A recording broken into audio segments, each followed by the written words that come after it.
السلام علیکم ناظرین، آج میں آپ کے سامنے حضرت ابوبکر صدیق رضی اللہ عنہ کے بارے میں کچھ پیش کرنا چاہتا ہوں۔ آپ کے سامنے ایک مضمون پیش کر رہا ہوں جو آپ کتابوں میں دیکھ رہے ہیں۔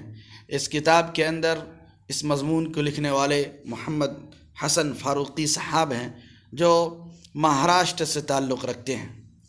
وہ حضرت ابوبکر صدیق رضی اللہ عنہ کے بارے میں بہت ہی خوبصورت انداز سے اس کتاب میں ان کی زندگی کو بیان کر رہے ہیں۔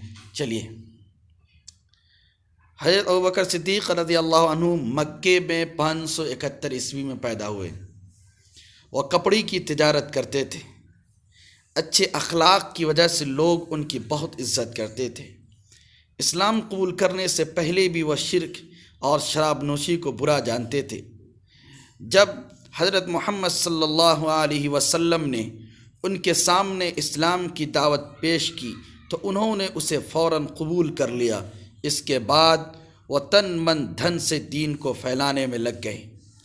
اس زمانے میں عرب میں غلامی کا رواج تھا۔ بہت سے غلام اسلام میں داخل ہو گئے تھے، اس لیے انہیں اپنے مالکوں کے ظلم کا سامنا کرنا پڑتا تھا۔ ان غلاموں میں حضرت بلال رضی اللہ عنہ بھی شامل تھے۔ ایک دن حضرت ابوبکر رضی اللہ عنہ دوپہر کے وقت راستے سے گزر رہے تھے۔ انہوں نے دیکھا کہ حضرت بلال رضی اللہ عنہ کے آقا نے انہیں تپتی ریت پر لٹا دیا ہے اور ان کے سینے پر بڑا سا پتھر رکھ کر دھمکی دے رہا ہے، اسلام چھوڑ دے ورنہ تجھے تڑپا تڑپا کر مار ڈالوں گا۔ وہ روزانہ حضرت بلال رضی اللہ عنہ کو اسی طرح تکلیفیں دیتا تھا۔ حضرت ابوبکر صدیق رضی اللہ عنہ اس دردناک منظر کی تاب نہ لا سکے۔ انہوں نے اس ظالم آقا سے حضرت بلال رضی اللہ عنہ کو خرید کر آزاد کر دیا۔ اسی طرح انہوں نے ایسے بہت سے غلام خرید کر آزاد کیے۔ مکے میں خود حضرت محمد صلی اللہ علیہ وسلم اور آپ صلی اللہ علیہ وسلم کے جانثاروں کو بہت ستایا جاتا تھا۔ حضرت ابوبکر رضی اللہ عنہ ہمیشہ اس بات کا خیال رکھتے تھے کہ حضور صلی اللہ علیہ وسلم کو کوئی تکلیف نہ پہنچ پائے۔ جب کبھی ایسا کوئی واقعہ پیش آتا وہ فوراً موقع پر پہنچ جاتے اور آپ صلی اللہ علیہ وسلم کا ساتھ دیتے تھے۔ ایک مرتبہ دشمنوں نے حضرت محمد صلی اللہ علیہ وسلم کو چاروں طرف سے گھیر لیا اور جسمانی تکلیف پہنچانے لگے۔ کسی میں ان کو روکنے کی ہمت نہ تھی، لیکن حضرت ابوبکر رضی اللہ عنہ نے اپنی جان کی پرواہ نہ کی۔ وہ دشمنوں کے مجمع میں گھس گئے اور حضور صلی اللہ علیہ وسلم کو ان کے درمیان سے نکال لائے۔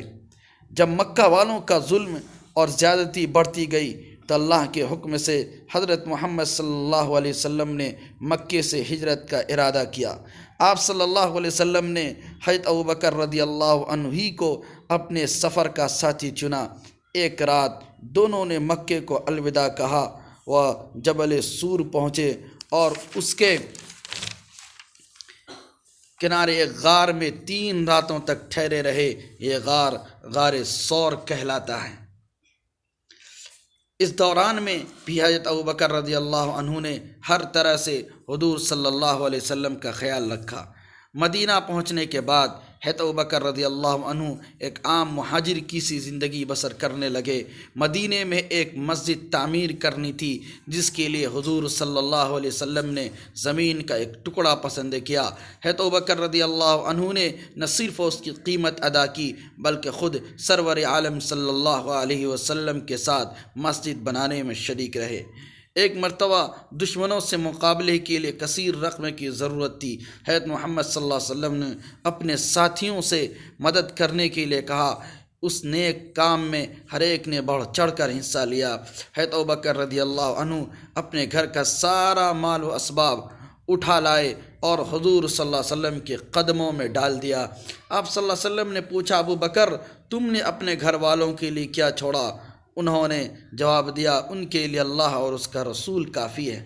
آخر عمر میں حضرت محمد صلی اللہ علیہ وسلم بہت بیمار ہو گئے، نماز پڑھانے کے لیے مسجد میں آنے کی طاقت بھی آپ صلی اللہ علیہ وسلم میں نہ رہی۔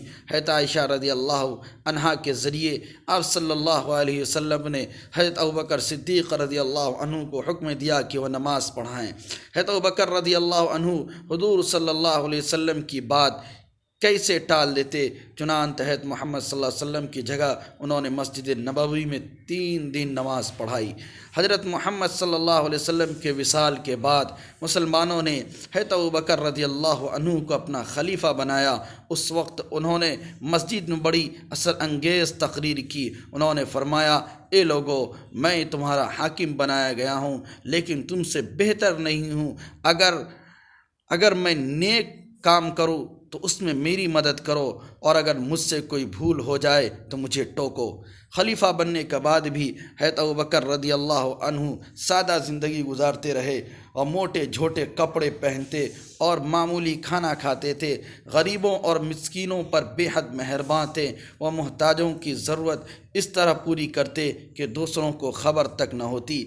حضرت ابوبکر صدیق رضی اللہ عنہ کی خلافت کی مدت 2 برس اور 3 مہینے تھی۔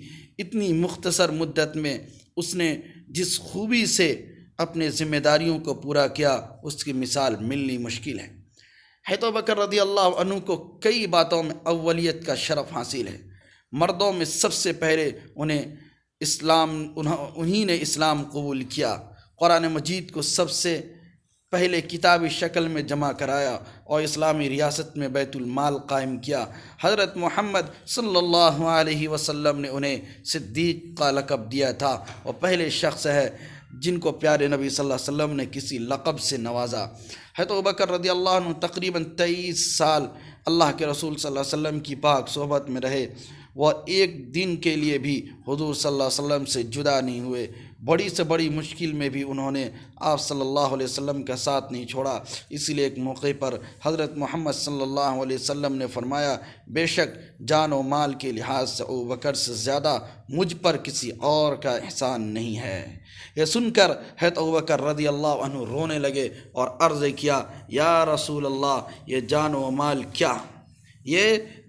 مال کیا کسی اور کے لیے ہیں؟ ایک موقع پر حضور صلی اللہ علیہ وسلم نے فرمایا، ابوبکر، میں نے تمام لوگوں کے احسانات کا بدلہ چکا دیا ہے، لیکن تمہارے احسانوں کا بدلہ اللہ تعالیٰ دے گا۔